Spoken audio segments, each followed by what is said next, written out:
2021년 첫 주일 예배에 하나님의 은혜와 평강이 우리 가운데 있기를 바랍니다. 우리의 인생도 삶도 유한한 삶입니다.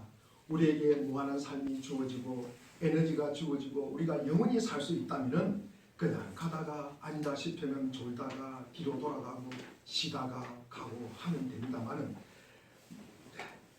우리의 삶은 한정된 시간 안에 살아가야 합니다. 우리의 능력도 한계가 있습니다. 그래서 우리의 삶은 목표가 있어야 하고 가능한 한 되돌아보지 않고 후퇴하지 않고 바른 길을 앞으로 가야 합니다. 우리는 이를 두고 인생의 마라톤에 비유합니다. 오늘 이 본문을 대할 때마다 저는 초등학교 가을 운동회를 기억나게 합니다. 맨손 달리기를 할 때면 가장 먼저 저는 화장실부터 갔다 옵니다. 그러면서 그 당시 팬티 고무줄을 확인하고 가끔 그 당시는 내려가는 수가 있었습니다. 그래갖고 호주머니에 있는 구슬이나 딱지 같은 거 다 버립니다. 옆에 있는 친구에게 맡기든지 버리든지 합니다. 그러면서 맨발로 뛰었지만 가끔 신발끈 졸라매고 출발선에 서면 무엇을 바라봅니까? 선생님의 호학 소리를 탁 기다리면서 그때 무엇을 바라보고 우리는 달려갑니까? 믿음의 경주도 마찬가지입니다. 잘했다, 잘 달렸다, 달리기 위해서는 무엇보다도 바라보는 것이 가장 중요한 조건이 되는 것입니다. 요즘 같은 시대에는 더할 나위 없이 중요한 것입니다. 그래서 우리는 우리의 시선을 어디에 고정시킬 것인가? 시선이 고정되지 않는다는 것은 달리기를 제대로 달리지 못한다는 의미가 되는 것입니다. 오늘 본문인 히브리서는 예수님에 관한 내용입니다. 예수님이 누구신가를 가장 잘 드러내는 책이 히브리서입니다. 유대교를 신봉한 자들이 예수님을 믿고 기독교로 개종하였다가 그 믿음의 길을 계속 가지 못하고 자기 앞에 놓인 어려움과 고난이 닥치면 그냥 맨날로 돌아가 버리는 것입니다. 그래서 다시 말해서 이 기독교를 배교하는 자들에게 하시는 말씀이 히브리서입니다. 왜 예수님을 등지고 살까? 왜 예수님에게 왔다가 그냥 돌아가 버릴까? 이런 예수님을 잘 모르고 주님께서 주신 그 약속도 모르고 그리고 예수님이 누구신지를 모르기에 모습으로 돌아가는 것입니다. 예수님이 누구신지를 잘 모르고 이해도 되지 않고 그리고 그때 자기 편리한 대로 찾아서 살다가 자기 멋대로 살다가 자기 마음대로 이해하고 살다가 예수님을 떠나는 것도 자기 마음대로 이해하고 합리화시키면서 떠나가 버리는 것입니다. 예수님이 누구인지를 잘 알고 이해하고 받아들이고 믿고 살았다면 옛날로 돌아가지 않았을 것입니다. 가라고 해도 가지 않았을 것입니다. 히브리서 우리가 6장 9절에 보니 사랑하는 자들아 우리가 이같이 말하나 너희에게는 이보다 더 좋은 것 곧 구원에 속한 것이 있음을 확신하노라. 예수 그리스도 안에 있음이 구원이 있음을 확신하기 바라십니다. 예수님은 하나님의 아들로 경과 믿음의 끈이 이어졌고 그 믿음의 끈은 인류 역사의 시초부터 하나님의 도성 안에 있는 하늘의 성소까지 이어져 있으며 하늘의 성소에서 그 끈이 예수 그리스도에 의해서 단단히 고정되어 있다는 사실입니다. 이 길은 예수님께서 그냥 지나간 것이 아니라 그 길을 직접 만드셨고 모든 믿음의 사람들이 그 끈을 붙들고 있음을 알 수가 있습니다. 히브리서 11장은 믿음의 장입니다. 믿음의 사람인 아벨이 두 손으로 구원의 끈을 굳게 잡고 이어서 에녹이 아벨의 손을 붙잡음으로써 그 믿음의 끈이 한 지점을 차지하고 있는 것입니다. 계속해서 노아와 아브라함, 사라와 모세 그리고 나머지 모든 사람들도 그 끈에서 자기의 자리를 믿음의 자리를 잡고 있는 것입니다. 히브리서 4장 14절에 보니까 그러므로 우리에게 큰 대제사장이 계시니 성천하시니 곧 하나님의 아들 예수시라. 우리가 믿는 도리를 굳게 잡을지어다. 예수님이 누구십니까? 우리에게 큰 대제사장이요 하나님의 아들입니다. 그 믿음의 끈의 연결고리를 믿는 도리를 굳게 맞잡은 모든 사람들, 신실한 사람들에 의해서 이어져 가고 있다는 말씀입니다. 예수님은 많은 이들을 이끌어 영광에 들어가게 하시고 그리고 모든 사람들을 온전하게 하시는 것은 바로 이 믿음의 끈에 근거해서 하시는 일입니다. 하지만 이 믿음의 끈에는 복음을 듣는 이들에 의해서 채워져야 할 빈 공간이 남아있는 것입니다. 바로 우리가 이 끈에 뛰어올라서 먼저 그 끈을 형성한 믿음의 선배들과 함께 합세를 하는 것입니다. 히브리서 11장 40절에 보니까 이런 하나님이 우리를 위하여 더 좋은 것을 예비하셨은즉 우리가 아니면 그들로 온전함을 이루지 못하게 하려 하심이라. 믿음의 선진들이 우리가 아니면 저들로 온전함을 이루게 못한대요. 우리가 아니면 저희들이 온전함을 이루게 하지 못한다고 하였습니다. 바로 이 끊어지지 않는 이 믿음의 공동체를 우리에게 이해해 주고 있는 것입니다. 믿음의 주요 또 온전하게 하시는 이 예수에 의해서 완전해진 그 믿음의 끝은 이어져 이제 우리의 손에 넘어왔습니다. 지금 들어보는 믿음의 선진이요 동료들에게로 나아가는 길입니다. 이제 때가 왔습니다. 우리의 영혼에 불을 질러서 우리로 하여금 자리에 일어나 시온으로의 행진에 동참하도록 격려하십니다. 그 길이 믿음의 길이요 영원한 생명의 길이요 구원의 길로 함께 가도록 말입니다. 히브리서 10장 36절에 너희에게 인내가 필요함은 너희가 하나님의 뜻을 행한 후에 약속하신 것을 받기 위함이라. 하나님의 뜻을 행하고 하나님의 약속을 받기 위해서는 인내가 필요함을 말하고 있습니다.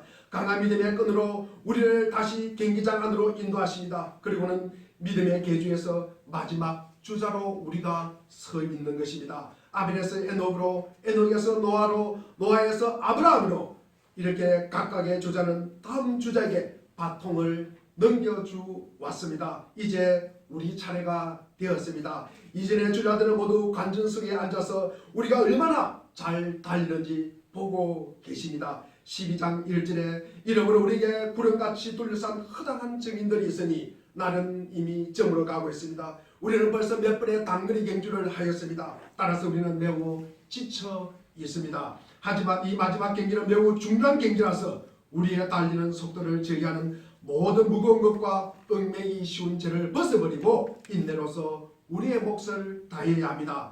길은 이미 예수님에 의해 만들어졌습니다. 그는 우리가 갈 길을 만드신 분이시고 선두주자로서 우리보다 먼저 앞서 달려셨기 때문에 우리에게 갈 길을 일러주십니다. 또한 예수님은 우리의 믿음을 온전하게 하시는 이로써 그 경주에 흠이 없게 맞추셨기 때문에 우리에게 어떻게 달려야 할지를 보여주고 알려주고 계십니다. 실은 우리의 경주를 가능하게 해주시는 분은 오직 예수 그리스도 뿐입니다. 더욱이 예수님은 우리에게 긴 언덕을 효과적으로 오르는 방법, 내리막을 갖다가 잘 갈 수 있는 방법, 지쳤을 때 원기를 회복하는 방법, 인나는 이들에게 주어지는 안식을 사모하는 방법에 대해서도 우리에게 가르쳐 주고 있습니다. 예수님 그 자신도 그 앞에 있는 기쁨에서 눈을 떼지 않으셨습니다. 예수님께서 경주의 목표는 하나님 보좌 우편에 앉는 것뿐만 아니라 다른 선수들과 함께 데리고 들어가는 기쁨, 참 많은 이들을 이끌고 영광에 들어가게 하시는 일입니다. 예수님은 결승전을 통과하시며 볼자가 나와 및 하나님께서 내게 주신 자녀다 라고 말씀하고 싶은 것을, 그 말씀을 듣고 싶은 것이었습니다. 이 기쁨을 위해 그는 십자가의 불명예와 고통을 꾹 참으시고 부끄러움도 개의치 아니하셨습니다. 십자가의 부끄러움은 두 가지 측면에서 엄청난 수치스러움입니다. 먼저 십자가는 사형 집행에 사용되는 도구였다는 점에서 예수님에게 엄청난 수치를 안겨주었습니다.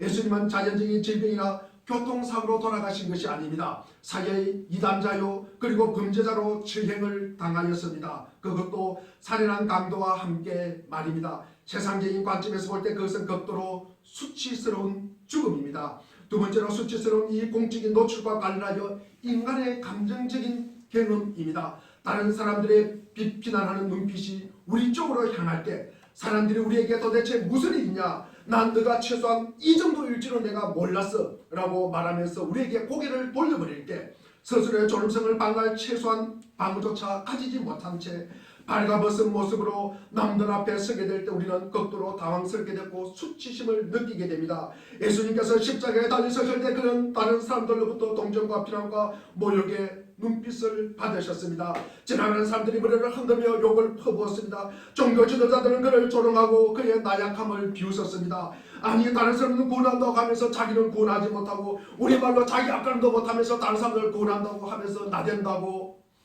함께 달린 제수조차도 예수님을 비아냥거렸습니다. 아무리 사형수라고 해도 인간으로서 최소한 존엄성을 지켜주는 것이 그 당시의 관례 이것만, 이를 위해 사형수는 집행인들의 갱렬한 눈빛을 피할 수 있도록 머리에 수건을 쓴 채 죽음을 맞습니다.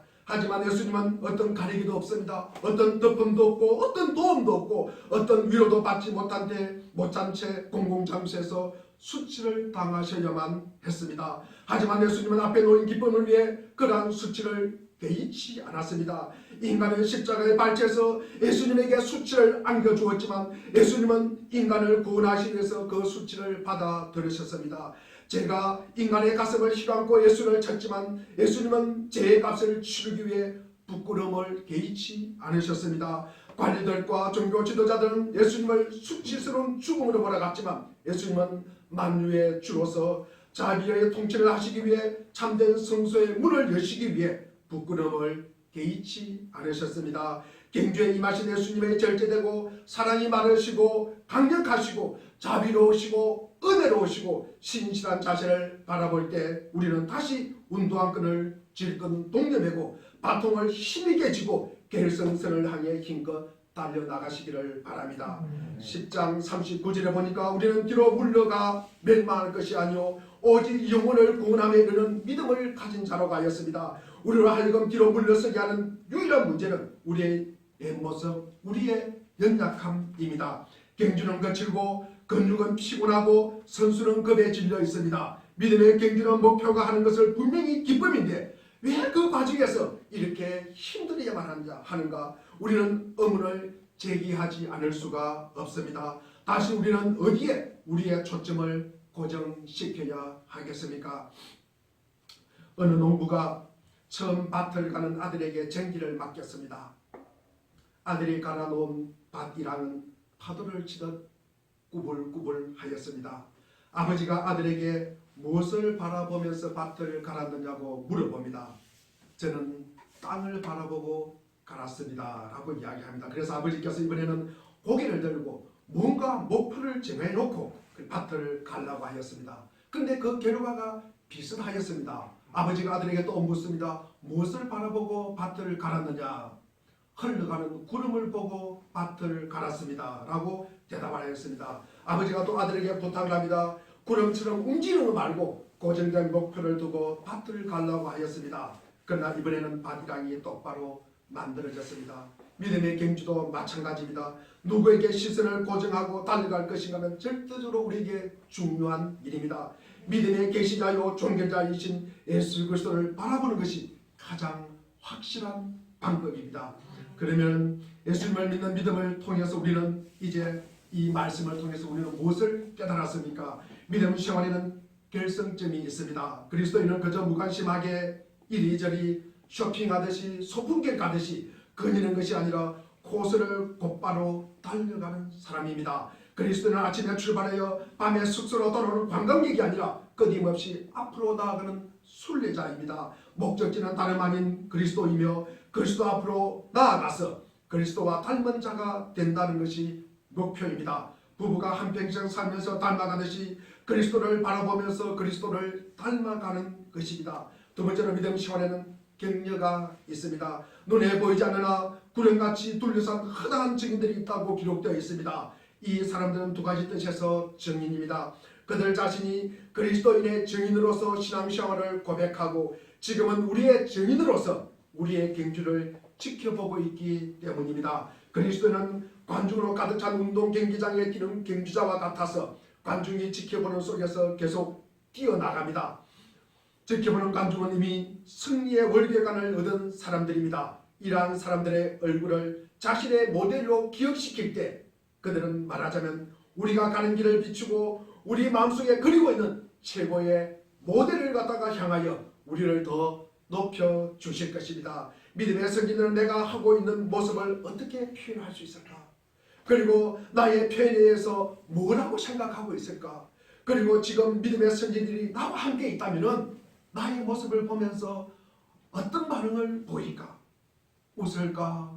울그락부르락 할까? 얼굴이 굳어질까? 배우는 유명한 극작가가 관람석에 있을 때 한척 열심히 연기를 하면서 연연을 할 것입니다. 선수는 자신의 구단주가 경기를 관람하는 날 말로 홈런을 쳐 역전을 시키고 싶을 것이며 축구 선수는 멋진 역전골을 터뜨리고 싶을 것이고 농구 선수는 3점 슛을 넣어서 게임을 뒤집고 싶을 것입니다. 그리스도의 시험은 각각 그들의 시대에 살고 고난을 받고 죽어간 믿음의 선진들의 응시와 격려와 혼 속에서 살아가는 것입니다. 실제로 믿음 시험에는 장애가 있습니다. 우리는 과거의 믿음의 선진들에게만 둘러싸여 있는 것이 아니라 자신의 죄라고 하는 장애물에게도 우리가 둘러싸여 있습니다. 어느 누구라도 지나치게 무거운 짐을 지고는 영광에 도달할 수가 없습니다. 땔감을 산더미처럼 지고 백두산에 우리가 한라산에 올라갈 수가 없는 노릇입니다. 멀리 가기 위해서는 몸이 가벼운 여장이 필요합니다. 인생 행로에서 불필요한 것은 정리하지 않으면 안 됩니다. 습관이나 오락이나 욕망 그리고 인간관계에 장애가 되고 있다면 출발 지점에서 경주자가 겉옷을 벗는 것과 같이 그 모든 것을 버리지 않으면 안 됩니다. 뛰기 위해서 방해가 되는 것을 버리는 것은 그리스도의 도움이 꼭 필요합니다. 네 번째는 믿음 시험은 추진력이 있어야 합니다. 그것은 불굴의 인내를 말합니다.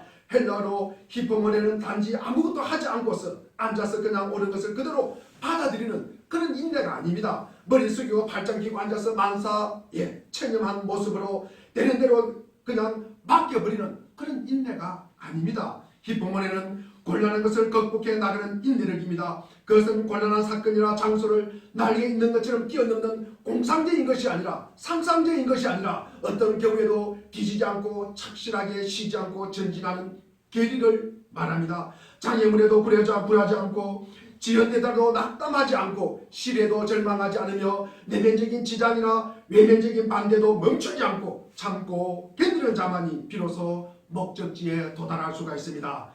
다섯 번째로 믿음 시험에는 모델이 있습니다. 그 모델은 예수 그리스도이십니다. 예수님께서는 결승전을 향해 모든 것을 참고 견디어내셨습니다. 예수님께서는 그 목적을 달성하기 위해 하늘에 있는 영광을 버리시고 이 땅 위에 승리를 물리치시고 십자가의 길을 가셨습니다. 이전에 부끄러움을 개의치 아니하시더니라고 기록하고 있는데 그것은 그의 마음속에 번쩍 떠오르는 말이었을 것입니다. 예수님께서는 감수성이 풍부하신 분이셨으므로 십자가의 굴욕을 어느 누구보다도 강하게 느꼈을 것입니다. 십자가는 사람에게 인간 쓰레기라고 보던 범죄자에게 주는 행벌이었는데 그런데도 예수님께서는 그것을 받아들이셨습니다. 성 필립은 이 세상을 멸시하고 자기 자신을 멸시하고 자기 자신이 멸시당하고 있다는 사실조차도 멸시하라고 권합니다. 예수님이 이와 같이 참고 견뎌내셨으니 우리도 참고 견뎌내어야 합니다. 여섯 번째 믿음 시험에는 동행자가 있습니다. 그것은 다름 아닌 예수님 자신입니다. 예수님께서는 우리의 유로의 종점인 동시에 그 여행자의 동반자이십니다. 예수님께서는 우리가 만나보고자 원하시는 분인 동시에 여행의 동행자이십니다. 그리스도인의 생활의 간격이란 성도들이 둘러서서 지켜보는 가운데 전진하고 오직 결승점의 영광을 목표로 해서 다른 것은 뒤돌아보지 않고 예수님과 함께 살아가는 것입니다. 이 예수님께서 이미 그의 여행을 끝내고 목적지에 도달해서 우리가 도착하는 것을 따뜻하게 영접하시고 기다리고 계십니다. 우리는 지금 참 어려운 시기를 보내고 있습니다. 그러나 당황하거나 방황하지 말고 오직 주님만 바라보기를 결단해야 합니다. 그러면 지금이 오히려 놀라운 은혜의 시기가 될 수가 있습니다. 암몬과 모압의 연합군이 이스라엘을 쳐들어왔을 때 여호사밧 왕은 도저히 감당할 수 없어서 하나님께 기도했습니다. 그때 감당할 수 없을 그 당시에 주님 앞에 무릎을 꿇고 기도하였습니다. 역대하 20장 12절에 보니까 우리를 치러오는 이 큰 무리를 우리가 대적할 능력이 없고 어떻게 할 줄도 알지 못하고 오직 주님만 바라봅니다. 여호사밧이 오직 주님만 바라보나이다 하고 고백하는 것은 절망적인 상황에 어떻게 할 수 없다는 사실, 그 사실을 깨달았다는 것입니다. 하지만 이제 진정한 답을 발견했다는 의미가 될 수가 있는 것입니다. 오직 주님만 바라보겠다는 이 여호사밧에게 하나님께서 응답해 주시는 것입니다. 역대하 20장 17절을 우리가 같이 한번 읽어보겠습니다. 17절 읽겠습니다. 시작. 이 전쟁은 너희가 싸울 것이 없나니 계획을 이루고 서서 너희와 함께하는 여호와가 구원하는 것을 보라. 유다 예루살렘아 너희는 두려워하지 말며 놀라지 말고 내일 그들을 맞서 나가라. 여호와가 너희와 함께하리라 하셨습니다. 아멘. 하나님이 함께 하시겠다는 응답을 받은 여호사밧 왕은 다음날 찬양대를 앞세워서 전쟁터에 나갔고 하나님께서는 친히 모압과 암몬군을 진멸시켰습니다. 여호사밧 왕에게 도저히 감당할 수 없었던 암몬과 모압의 침공이 여호와의 은혜의 기회였다는 것입니다. 오직 주님만 바라보게 만들었기 때문입니다. 어려울 때 우리가 할 수 있고 반드시 해야 할 일이 있습니다. 오직 주님만 바라보는 것입니다. 우리 따라하게 같이 한번 하겠습니다. 예수님만 바라봅시다. 예수님만 바라봅시다. 우리 2021년 물된 동상교의 표입니다. 우리가 신앙의 경주를 꾸준히 달려가기 위해서 가장 큰 비결은 예수님께 눈을 고정시키는 것입니다. 우리 안에 믿음을 시작하시고 우리의 믿음을 완전하게 하시는 분은 예수님을 바라보는 일밖에 없습니다. 우리가 그 믿음에서 떨어지지 않고 약해지지 않고 우리를 위해서 기도하시고 붙들어 주십니다. 필요할 때만 은혜를 주시는 것이 아니라 하나님의 말씀만이 성경 안에만 있는 것이 아니라 우리의 실제적인 삶을 체험하고 경험되도록 우리의 말씀이 이루어 주심으로써 우리의 신앙이 자라도록 붙잡아 주시는 것입니다. 때로는 실패와 아픔을 통해서 우리의 신앙을 정금같이 빛내기도 하실 것입니다. 많은 사람들이 고난이 없는 삶을 좋아하지만 고난이 없으면 따뜻한 은혜도 없습니다. 고난을 거치지 않으면 우리에게 만들어지지 않는 많은 요소들이 너무나 많이 있다는 것입니다. 주님은 우리의 믿음을 잘 자라게 하기 위해서 우리를 고난의 자리에 두기도 하십니다. 그래서 어디를 데려가십니까? 믿음을 온전하게 하는 자리까지 우리를 데려가십니다. 우리가 믿는 이 귀한 하나님은 믿음의 씨앗을 우리에게 주시고 도중에 멈추는 법이 없습니다. 빌립보서 1장 6절에 보니까 우리 주님을 이렇게 묘사하고 있습니다. 너희 안에 착한 일을 시작하시는 이가 그리스도 예수의 날까지 이루실 줄을 우리가 확신하노라.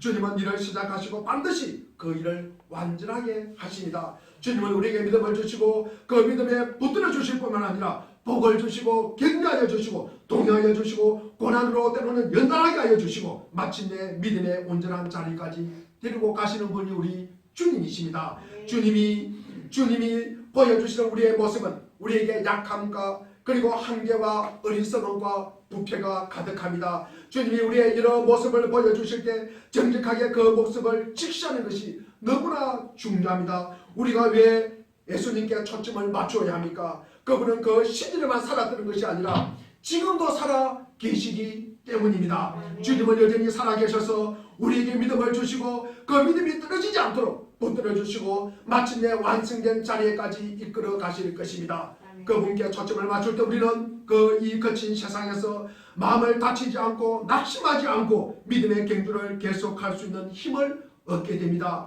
저는 요즘 자주 눈물이 납니다. 저 안에 보이는 한심한 모습 때문입니다. 그리고 사랑하는 사람들의 모습에서 발견되는 마음의 아픈 모습들, 어지간히 예수님 믿었는데 참뜻이 바뀌는 모습을 보면서 저는 자주 울게 됩니다. 지난 27일 주일 말씀을 준비할 때도 마찬가지였습니다. 얼마나 울었는지 모릅니다. 우리 주님은 다시 얻을 생명을 위해서 자기 생명까지도 드리는데 난 도대체 무엇을 버리고 있는가? 나는 도대체 무엇을 버리고 있는가? 아직도 내 호주머니에 구슬과 딱지가 있는가? 라고 생각을 하였습니다. 그렇게 슬픔이 있고 낙심이 되다가도 골방에 홀로 앉아서 나를 위해 피 흘리시고 계속해서 신 주님을 묵상하고 그 주님이 나를 온전한 자리까지 데리고 가실 것이라고 생각하니까 나에게 또 다른 소망이 생기게 되었습니다. 우리 사랑하는 물된 동상교회 교회 여러분의 눈을 들어서 구주를 바라보시기를 바랍니다. 우리의 눈을 주님께 고정시킬 때 질글 같은 우리의 삶이 그분을 닮아갑니다. 성도가 경건한 삶을 살아가는 데 있어서 가장 중요한 핵심은 예수님을 바라보는 것입니다. 그게 믿음입니다. 우리 안에 믿음을 일으켜놓고 도중에 멈추는 일이 없는 법이며 마침내 완전한 자리까지 우리를 데리고 가고 마실 주님께 우리의 눈을 딱 마주칠 때 이 거친 세상을 믿음으로 꾸준히 살아갈 용기와 힘을 반복해서 공급받게 된다는 사실을 꼭 기억하시기를 바랍니다. 우리의 문제는 실패를 많이 했다는 데 있지 않습니다. 그 실패를 극복하는 성공의 노력을 우리가 적게 공급받았다는 데 있습니다. 인생은 어려운 가정 환경, 잘못된 만남, 지워버리고 싶은 과거 등 부정적인 사건으로 인해서 무너지는 것이 아니라 이 부정적인 사건을 극복하게 만드는 하늘의 공급이 부족했기 때문에 우리는 무너지는 것입니다. 우리의 문제는 과거의 실패 때문에 발생하는 것이 아니라 그 실패를 극복하게 만드는 새로운 공급이 없기 때문에 무너지고 실패하는 것입니다. 비록 죄인일지라도 하늘로부터 주어지는 의로운 공급이 있다면 나는 새날이 열릴 수 있다고 확신합니다. 우리가 사는 세상은 참 만만하지 않습니다. 만사가 다정도로 될 것 같지만 삶을 살아보면 주님의 손길이 없는 곳이 없습니다. 자연스러운 것 같지만도 많은 과정이 그 안에 있고 아픔과 수고가 있습니다. 인생살이 이렇게 수고롭다 보니 믿음 생활이 자꾸 먼짓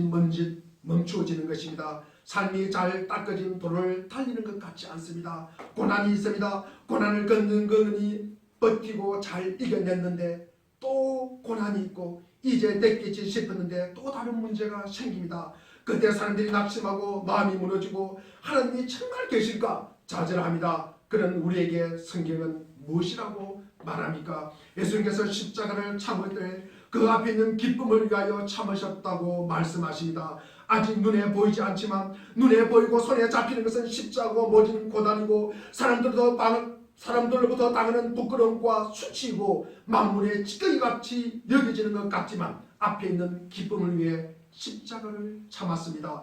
참을성이 많아서 참는 것도 아니고 부끄러움이 없어서 개의치 않는 것도 아닙니다. 주님조차 앞에 있는 기쁨 때문에 참으셨으니 그 주님을 바라보라는 것입니다. 우리 주님께서 앞에 있는 기쁨을 붙들고 십자가를 참으시고 부끄러움을 개의치 않으시고 이 땅을 살아가셨다면 우리는 말할 것도 없습니다. 이 세상에서 가장 큰 거짓말이 무엇입니까? 이 세상에서 앞뒤가 안 맞는 가장 큰 거짓말이 무엇입니까? 이 세상에서 가장 크게 속이고 사기치는 거짓말이 무엇입니까?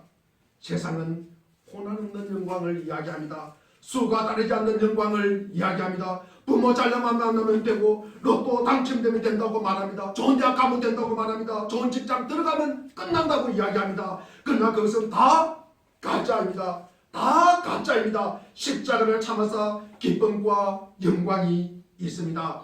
우리 앞에 아직 일어나지 않았고 머리로 다 계산되지 않았기 때문에 못 믿는 것이 아니라 그렇기 때문에 믿는 것입니다. 눈에 보이고 머리로 계산된다면 그것이 무슨 믿음입니까? 그것은 논리이고 그것은 사건일 뿐입니다. 믿어지지 않고 보이지 않고 손에 잡히지 않기 때문에 하나님의 신실하심과 주님의 대속의 은혜를 붙들고 믿는 것입니다. 믿음으로 살면 안 되는 것 같고 부끄러움 당하는 것 같아도 반드시 영광이 있습니다. 눈에 보이지 않지만 앞에 있는 기쁨을 믿음으로 붙들고 부끄러움과 수치를 개의치 않으시고 십자가를 참으시다 하나님의 보증을 얻으셨던 예수님의 영광처럼 우리의 삶에도 그런 일이 있는 줄 알고 지킬 때마다 주님을 바라보아야 합니다. 우리 사랑하는 물대동 상교회 여러분, 항상 진심으로 그분을 바라보십시오. 시련 속에서도 그분을 바라보고 잘되는 속에서도 그분을 바라보고 고독 속에서도 그분을 바라보고 혼자 있을 때도 그분을 바라보고 군중 속에서 많은 사람들 속에서도 주님을 바라보고 신앙적인 예배에서도 주님을 바라보고 일상생활에서도 주님을 바라보는 귀한 은혜가 있기를 바랍니다.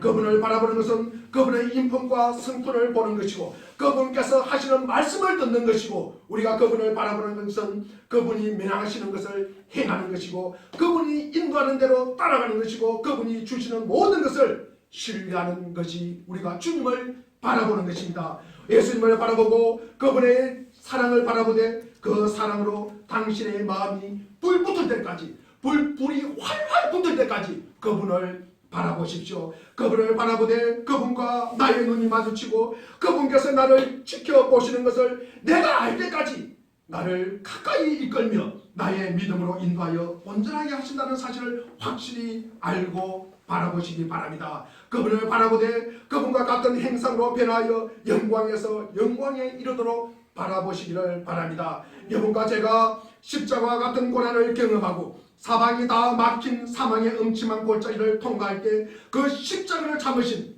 예수님을 보라는 것입니다. 주님 앞에 있는 기쁨이 무엇입니까? 주님은 아버지 하나님의 뜻을 완수하는 기쁨이 앞에 있다는 것을 알고 계셨습니다. 2021년 우리가 마지막 예배를 드릴 때 하나님 아버지의 뜻을 완수하는 기쁨이 이 자리에 예배하는 모든 이들 앞에 기쁨으로 충만하시기를 간절히 바랍니다. 기도하겠습니다.